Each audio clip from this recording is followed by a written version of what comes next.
Good morning po sa nanonood po. Andito po tayo sa ng baybayin po.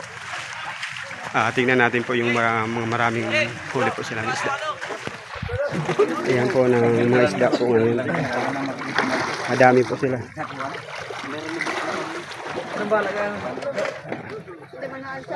Yan po na nakasombrero po. Yan po ang ama po ni Cardings TV.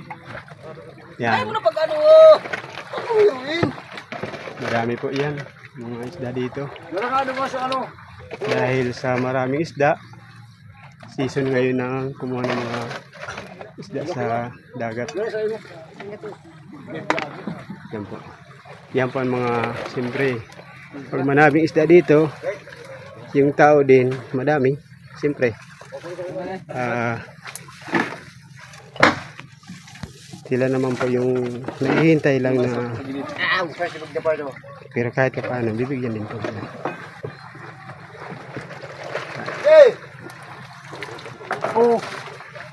Yung iba naman po ay tumutulong sa pag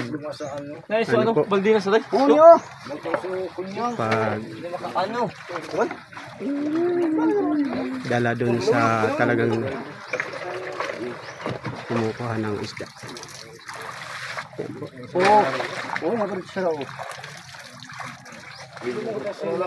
Maya-maya po titingnan natin kung paano po ang proseso po ng paggawa ng langit. Maulan, walang po dito. Sakripisyo lang.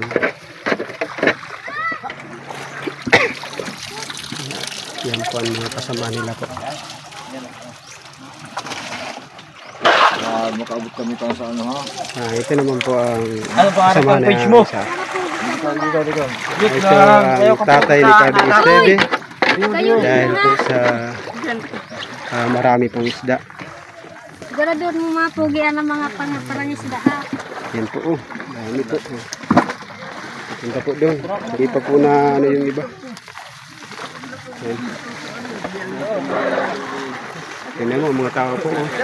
Sa higit sa bumibili, sila po yung tumutulong pupunta po doon sa isda, yung ginagawang danggit. Nakatupas sana, pero nang iri dapat nakatupas.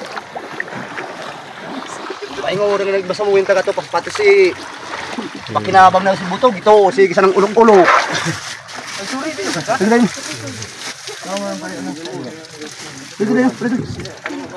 Ay, maulan na. Doon tayo. Si ano pang ito, si Tantan. Po yung paggawa ng langit.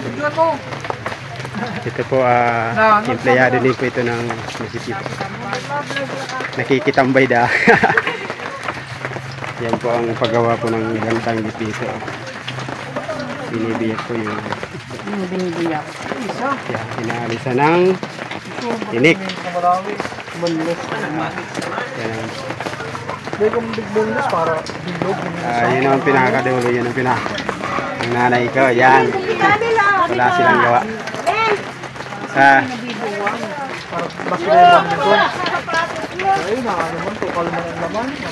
Nakasita ako ni Carding, bata dikit.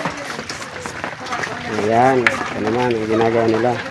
Lagi po biyakin yung isda, linilisan po ng mahusay para maganda po yung pagkakagawa.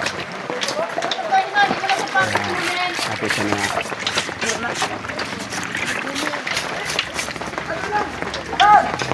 Ateos.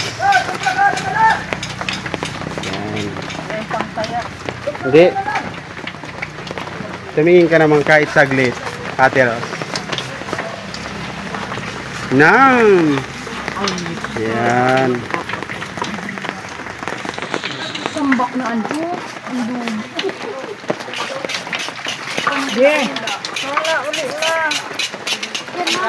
Ito naman po pag walang pasok sa para lang yan po ang ginagawa nila. Ginagupit. Ulang paan. Mabalik na. Dami.